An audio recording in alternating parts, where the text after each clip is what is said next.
Hi there. Don't forget to subscribe to MindZone channel. Please click the subscribe button to access all my videos on Bhagavad Gita narrated by Guru Prasad.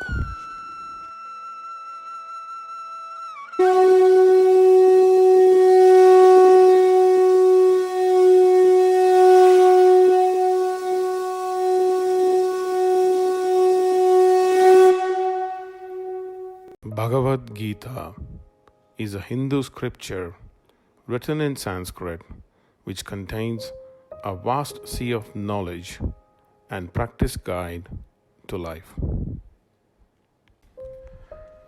Bhagavad Gita, often referred to as the Song of the Lord, is part of the Mahabharata, a great Indian epic which tells the story of a great struggle between two branches of a single ruling family, the Kauravas and the Pandavas, over the fertile and wealthy land at the confluence of the river Ganga and Yamuna, ending in an epic battle. Before the battle begins, Arjuna, the head of the Pandava army, is asked to choose and to be supported by either Lord Krishna's army or Lord Krishna himself, who would not fight. Arjuna chooses his beloved friend Lord Krishna, who says he will act as Arjuna's charioteer. The 700 verses of the Gita, arranged in 18 chapters, are the conversations between Lord Krishna and Arjuna. Krishna represents the Supreme Soul, Arjuna the individual soul, and the battle represents the ethical and moral struggles of human life. The Gita is training for the body and mind, including all four paths of yoga, but particularly Karma Yoga, the performance of work as the yoga for liberation. It is often thought of as a summary of the Upanishads, the Vedanta or essence of Veda, and is called the Upanishad of the Upanishads. Chapter 1 of the Srimad Bhagavad Gita, Arjuna Vishada Yoga, or the Yoga of Arjuna's Dejection. Dhritarashtra, the father of Kaurava brothers, was blind from birth. It is he to whom the actions in the battlefield of Kurukshetra is narrated by his charioteer and confident minister Sanjaya, which also includes the Bhagavad Gita. Sanjaya, quite the opposite of Dhritarashtra, has been blessed with special powers of yoga vision by sage Vyasa. Therefore, although he is not present on the battlefield, he can see all that happens there.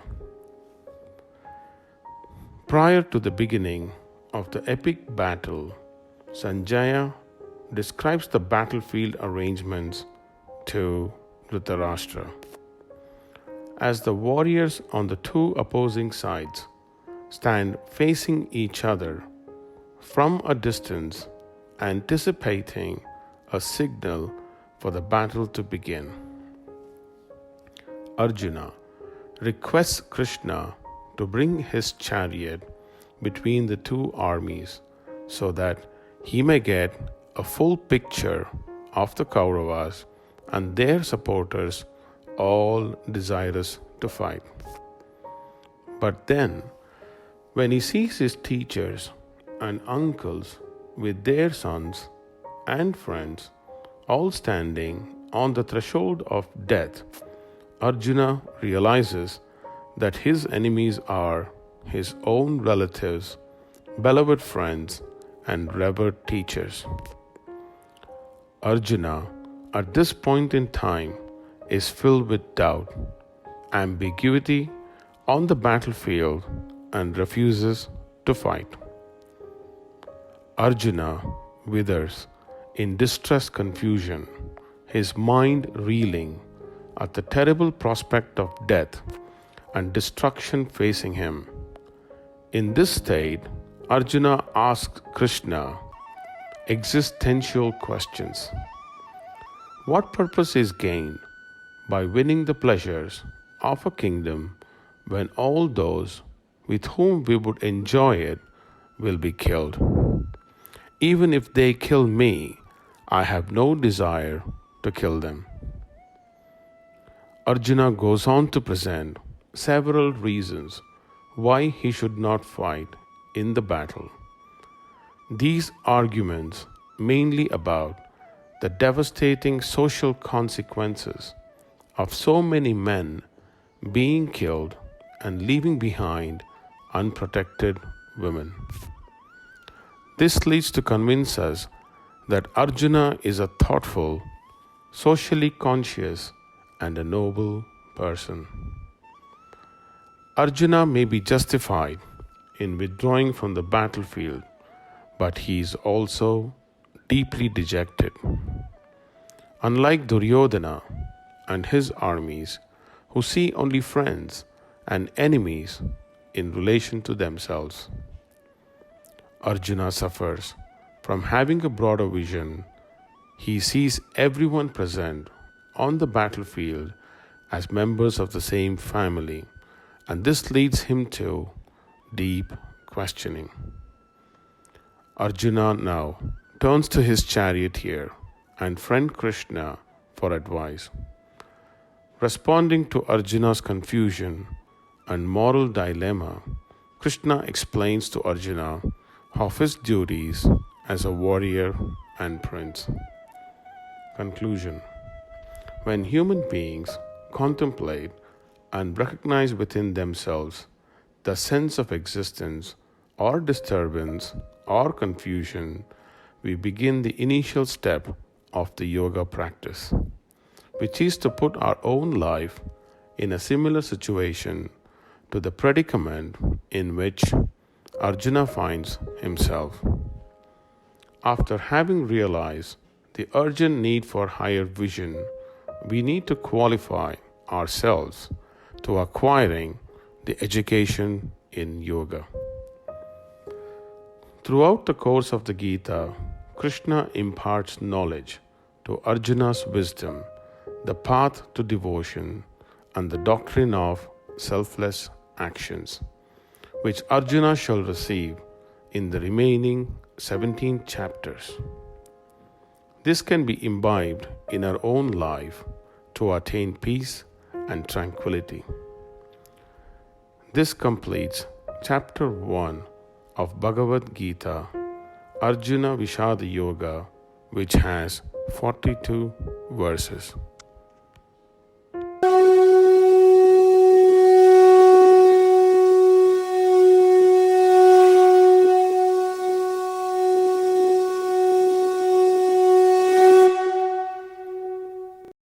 Chapter 2 of the Srimad Bhagavad Gita, Sankhya Yoga, or the Yoga of Analysis.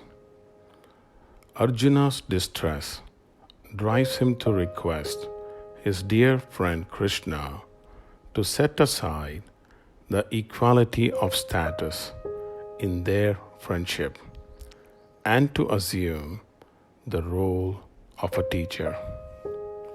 Lord Krishna accepts this role and initially chides Arjuna for sounding very learned but being ignorant of higher truth. Krishna then proceeds to instruct Arjuna the basic principle of spiritual analysis. Krishna goes to advise and to distinguish between the temporal physical and mental body on one side and the atemporal, nonphysical, and supermental self on the other side. To further clarify this, Krishna provides analogies from common experiences, such as we take off old and worn clothes and redress in our new clothes. Similarly, the atemporal self abandons the temporal body when it no longer functions, accepting a new temporal body, which is generally born into another family from that of the previous body. Based on this analogy, Krishna argues that Arjuna need not be anxious and in distress about the imminent death of the warriors he now faces. Krishna explains, even if the warriors are killed, the self or Atma in those warrior bodies will in fact not die, as the all living selves are indestructible. Krishna talks about a warrior in a righteous battle is awarded a place in heavenly realms if his body is killed, and therefore there is nothing for Arjuna to worry about. Krishna persuades Arjuna to fight in this battle out of concern for his own pride and reputation as a warrior. If Arjuna withdraws from the battlefield, he will be looked down by other warriors, and this would be a fate worse than death. Krishna does not press this point about Arjuna's reputation as a warrior any further in the Gita.